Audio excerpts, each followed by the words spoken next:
Ce n'est pas une pyramide de Gizeh. Et non, elle n'est pas l'œuvre des Mayas. Cette pyramide se trouve dans une vallée appelée Kandor Chasma, sur Mars.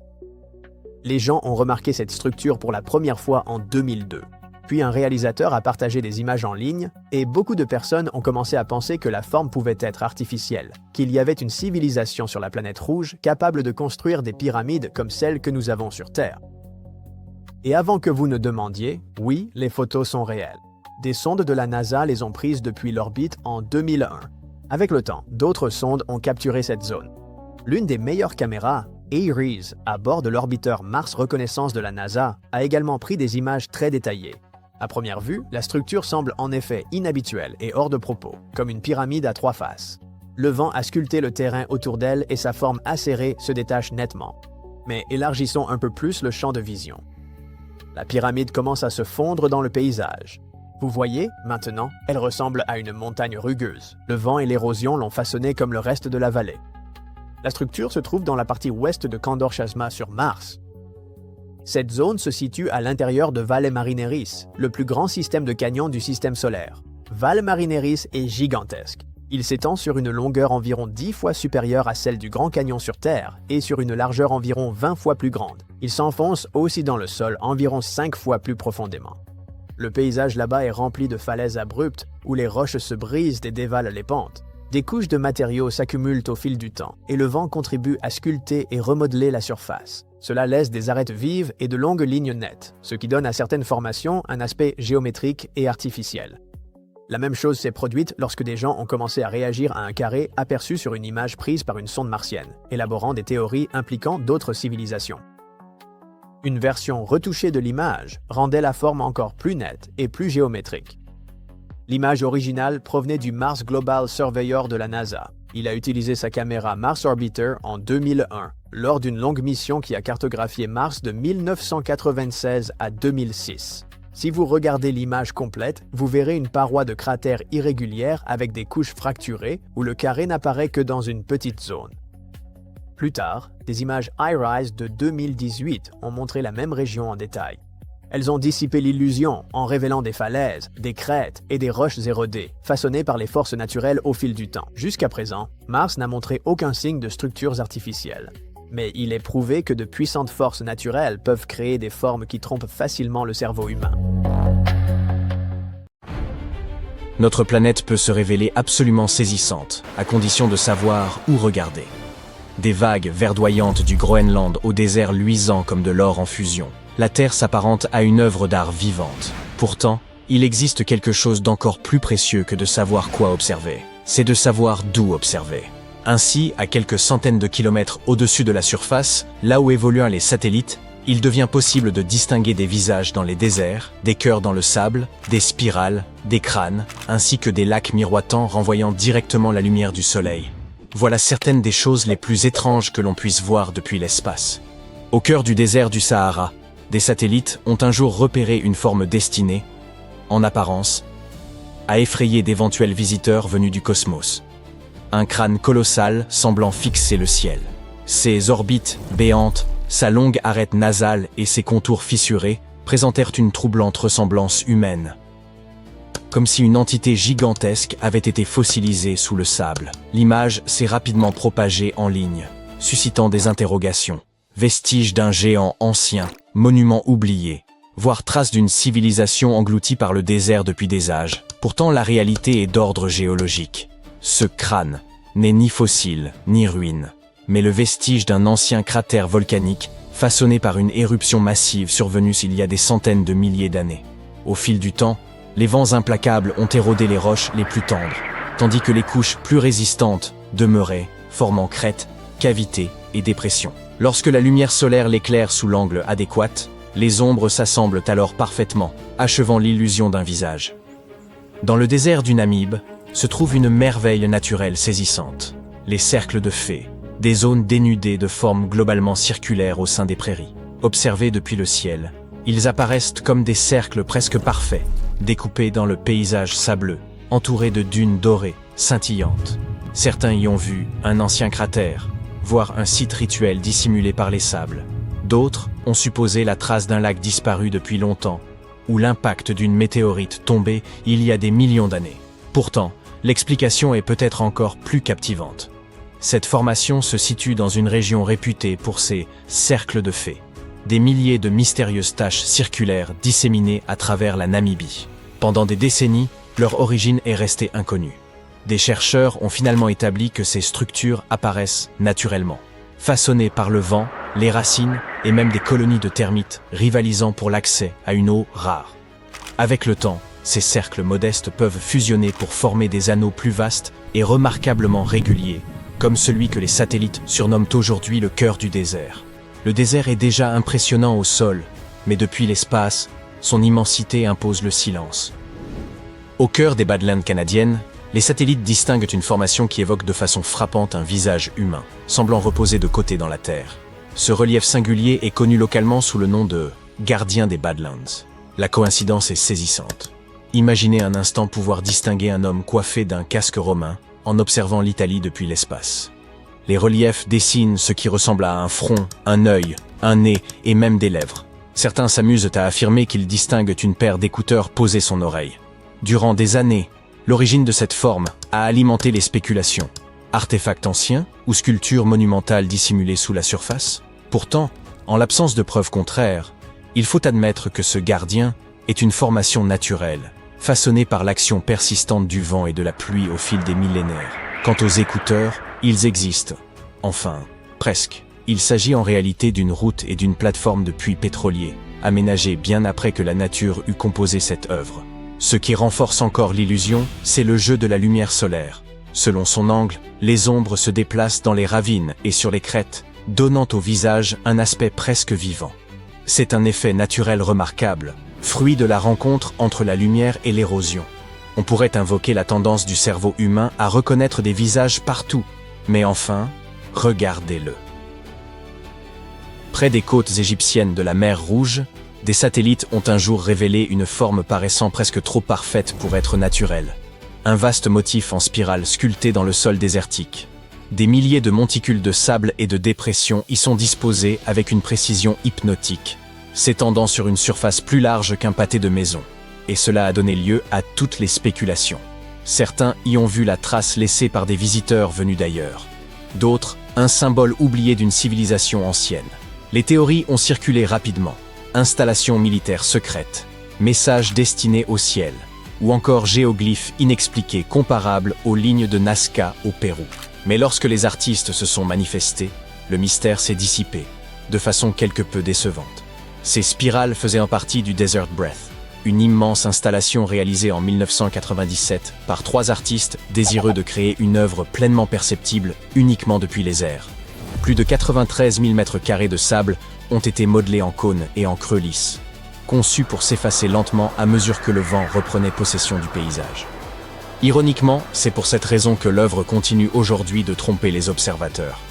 Vue en orbite, la lumière et les ombres du désert préservent sa forme, lui donnant l'apparence d'une création intacte chaque fois que le soleil l'éclaire. Il s'agit de l'un de ces rares cas où l'art, le temps et la nature œuvrent de concert. Le motif demeure fascinant. Et si des visiteurs arrivèrent du cosmos, nul doute qu'ils l'admireraient, aussi perplexes que nous l'avons été. Loin, sur les plaines côtières du Pérou, des satellites ont mis au jour quelque chose de proprement stupéfiant. Gravées dans le désert apparaissent d'immenses figures. Depuis le sol, il est impossible de les distinguer clairement, mais vues d'en haut, elles se révèlent comme une œuvre monumentale. On y reconnaît un colibri, un singe et sans doute la plus célèbre de toutes, une araignée. Cette créature à 8 pattes est dessinée avec une telle précision qu'elle semble ramper à la surface de la Terre. À elle seule, l'araignée mesure environ 46 mètres d'une extrémité à l'autre, et plus étonnant encore, elle correspond à une espèce vivant au cœur de la forêt amazonienne, à des centaines de kilomètres de là. Comment des populations d'il y a 2000 ans pouvaient-elles connaître son apparence avec autant de justesse et la reproduire au sol avec une telle exactitude? Les hypothèses n'ont pas tardé à affluer. Certains soutenaient que ces lignes étaient des messages adressés aux dieux observant depuis les cieux. D'autres ont avancé qu'elles indiquaient le tracé d'eau souterraine ou servèrent de lieu rituel destiné à invoquer la pluie. Mais l'explication aujourd'hui privilégiée est aussi ingénieuse qu'élégante. Les Nazca ont retiré la couche de gravier sombre du désert afin de révéler un sol plus clair, traçant ainsi d'immenses contours blancs qui ont traversé les siècles grâce au climat sec et presque sans vent de la région. Les lignes de Nazca n'étaient pas destinées à être vues depuis le sol, du moins pas par des humains dépourvus d'ailes, mais désormais, grâce aux satellites, leur spectacle est saisissant. Dans le désert de Gobi, en Chine, des satellites ont un jour capturé une série de motifs géométriques pour le moins déroutants, gravés dans le sable. D'immenses grilles, des lignes d'un blanc éclatant et des croisements réguliers s'étirant sur plusieurs kilomètres. Lors de leur apparition sur Google Earth, ces images sont devenues virales. Beaucoup y ont vu d'énormes pistes d'atterrissage, des symboles codés ou même les vestiges d'une civilisation disparue. Certains ont même imaginé qu'il s'agissait d'un message adressé à des extraterrestres. Finalement, les experts ont levé le voile. Ces lignes monumentales sont en réalité des cibles de calibration satellitaire utilisées par la Chine pour vérifier la précision de ses satellites militaires et de télédétection. Leur teinte très claire réfléchit efficacement la lumière solaire, permettant aux instruments de mesurer distance, mise au point et orientation depuis l'orbite. Ces formes sont d'une taille considérable. Certaines excèdent 1600 mètres de large et sont disposées selon des angles droits parfaits qui impressionneraient tout géomètre. Elles sont conçues pour des caméras situées à des milliers de kilomètres au-dessus de la Terre et non pour l'œil humain. Depuis le sol, elles ressemblent à des étendues de gravier et de pierre. Mais vues depuis l'espace, elles figurent parmi les cibles les plus précises jamais créées par l'homme. Il y a encore bien d'autres exemples, mais ce sera pour une autre fois. On peut citer l'œil du Sahara, en Mauritanie, une spirale gigantesque de 40 km de large qui évoque un portail brûlé dans le désert, ou la dépression du Danakil, en Éthiopie, dont les couleurs jaunes et vertes semblent tout droit venues d'une autre planète. Il est assez fascinant de pouvoir observer de telles œuvres simplement en effectuant un zoom, comme si tout n'était qu'une affaire de perspective. Mars ressemble à un désert rouge, silencieux et aride, mais il recèle un danger terrible auquel aucun astronaute ne peut échapper. Les Martiens, non, il s'agit de la poussière. Bien que cela semble surprenant, la poussière de Mars est tranchante comme une lame de rasoir, toxique et implacable, et contient des substances chimiques capables de détruire tant nos technologies et que nos corps de l'intérieur. Sur Terre, la poussière est adoucie par l'eau et le vent sur des millénaires. Mars, en revanche, ne possède ni atmosphère clémente ni abondance d'eau. Sa poussière, appelée régolithe, est anguleuse et agressive. Et malheureusement, elle ne reste pas au sol. Elle tombe constamment du ciel et recouvre tout. Toutes les quelques années, des tempêtes de poussière recouvrent la planète entière, enveloppant atterrisseurs, véhicules et habitats d'un manteau épais et étouffant. Les rovers de la NASA ont déjà souffert de cette menace invisible. Le rover Opportunity, cette intrépide machine ayant largement excédé la durée initiale de sa mission, a été finalement rendue inutilisable lorsque la poussière a obstrué ses panneaux solaires, l'empêchant de se recharger. Inévitablement, cette poussière s'introduira dans les combinaisons spatiales, exposant les astronautes à un danger majeur. En effet, ce régolithe est imprégné de substances particulièrement nocives, à commencer par la silice, constituée de particules fines et inhalables. Cette inhalation provoque des cicatrices irréversibles dans les tissus pulmonaires. Vient ensuite le gypse, un minéral inoffensif en faible quantité, mais susceptible de provoquer d'importants troubles respiratoires en cas d'inhalation prolongée. Parmi les dangers les plus redoutables figurent les perchlorates. Ces sels capables de perturber la glande thyroïdienne, entraînant une défaillance dans la production des globules sanguins. Enfin, les oxydes de fer nanophasiques, de minuscules particules de fer pouvant pénétrer dans la circulation sanguine, constituent une menace tout aussi préoccupante. La poussière martienne est d'une finesse exceptionnelle. Chaque grain mesure environ 3 micromètres, à peine plus grand qu'une spore de moisissure, tandis qu'un cheveu humain est 30 fois plus épais. Cette taille infime permet à la poussière d'atteindre profondément les poumons. Une fois introduite dans l'organisme, la poussière reste difficile à éliminer, malgré le mucus protecteur qui tapisse nos voies respiratoires, conçu pour piéger et expulser les intrus. Cependant, les particules inférieures à 5 micromètres échappent à ces défenses naturelles. Vous pourriez ne ressentir aucun symptôme, alors que la poussière demeure prisonnière à l'intérieur de votre organisme, jusqu'à infiltrer votre circulation sanguine. On pourrait croire que filtrer cette poussière suffirait, mais le régolithe est extrêmement difficile à contenir. L'exposition peut survenir de 1000 manières. par inhalation, par contact avec des combinaisons ou surfaces contaminées, par irritation oculaire, pouvant même entraîner la cécité, ou par ingestion accidentelle d'eau et de nourriture polluée. Certes, les astronautes seront protégés par des combinaisons de haute technologie, mais même celles-ci ne garantissent pas une barrière parfaite. Le régolithe, par sa taille et son adhérence électrostatique, ainsi que sa ténacité mécanique, peut se glisser dans les joints des casques et infiltrer les systèmes de ventilation. Imaginons que nous construisions un module d'habitat, mais que ces filtres à air se bouchent lors d'une tempête de poussière, ou que la situation vécue par le rover Opportunity se reproduise. Les panneaux solaires recouverts de poussière cessant de fonctionner au moment où les systèmes de survie exigent toute leur puissance. Les conséquences pour les équipages humains pourraient être catastrophiques. Heureusement, la NASA anticipe déjà ce danger. La filtration de la poussière sera une priorité absolue. Ils souhaitent équiper Habitat et Rover de systèmes d'aération très performants, capables de retenir même les particules les plus fines. Ces filtres s'encrasseront néanmoins et devront être remplacés, ce qui implique que les futures missions emporteront des filtres de rechange en quantité suffisante pour des années d'exposition, voire développeront des systèmes auto-nettoyants. Une autre technologie prometteuse est celle des dispositifs de répulsion électrostatique. Ces systèmes utilisent des champs électriques pour éloigner la poussière des surfaces, permettant ainsi de garder combinaisons spatiales, SAS et modules de survie exempts de saleté. À l'intérieur des habitats, les protocoles devront être particulièrement stricts. Les astronautes auront à accomplir quotidiennement des corvées domestiques, aspirer leurs combinaisons, nettoyer les sols, remplacer les filtres à air. Il serait ironique de conquérir d'autres planètes pour se retrouver à effectuer encore des tâches ménagères. Par ailleurs, les radiations spatiales, omniprésentes, au-delà de l'atmosphère terrestre, constituent déjà un problème majeur depuis des décennies. Y ajouter l'exposition à la poussière martienne ne ferait qu'aggraver cette situation, sans compter les nuits glaciales et l'absence d'une atmosphère protectrice. Enfin, la dure vérité est qu'aucune évacuation d'urgence ne pourra être organisée depuis Mars. La planète rouge est distante d'au moins 9 mois de voyage, avec des délais de communication pouvant atteindre 22 minutes dans chaque sens. Quoi qu'il arrive, les astronautes devront donc être entièrement autonomes. Le voyage vers Mars s'annonce complexe et difficile. L'espace n'est pas une promenade de santé. Les muscles s'atrophient en apesanteur. La pression du cerveau sur les yeux engendre des troubles visuels. Le sang subit des altérations. Et ce ne sont là que les épreuves que rencontrent les astronautes en orbite terrestre.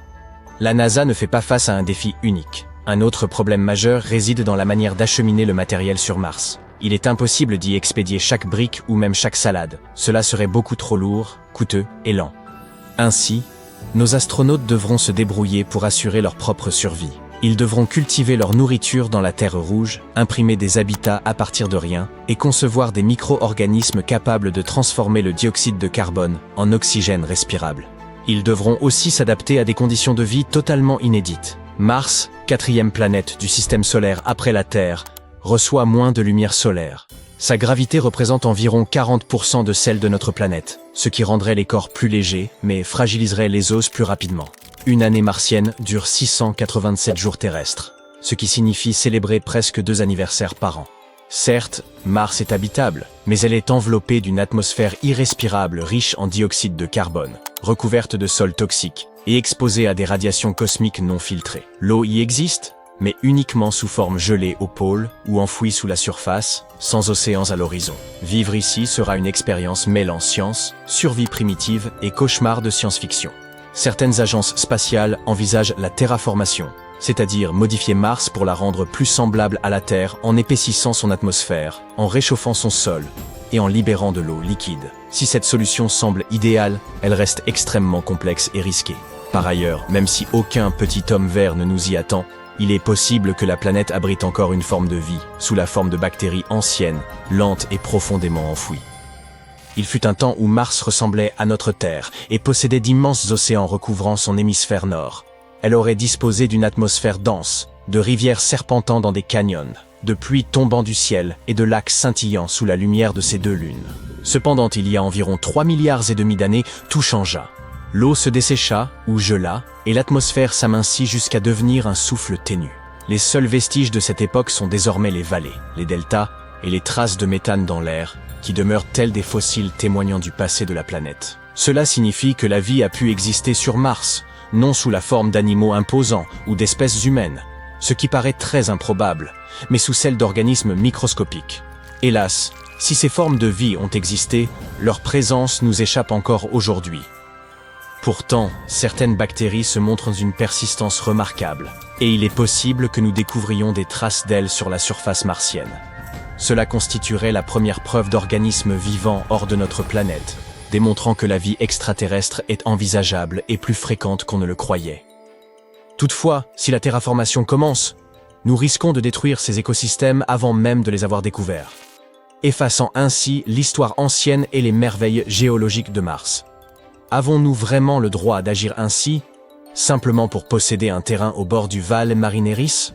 Ce dilemme rappelle la problématique de Jurassic Park. Préoccupés par ce que nous pouvons faire, nous oublions de nous demander si nous devons le faire. Par ailleurs, l'exploration de Mars ne se limite pas à la quête de la vie.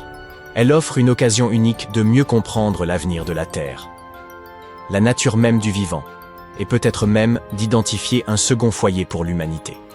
Cela pourrait nous inciter à mieux protéger notre planète actuelle. Quoi qu'il en soit, les chercheurs restent optimistes. Avec une bonne préparation et les équipements adéquats, ils estiment que ces dangers sont maîtrisables. La conquête martienne demandera plus que des fusées puissantes.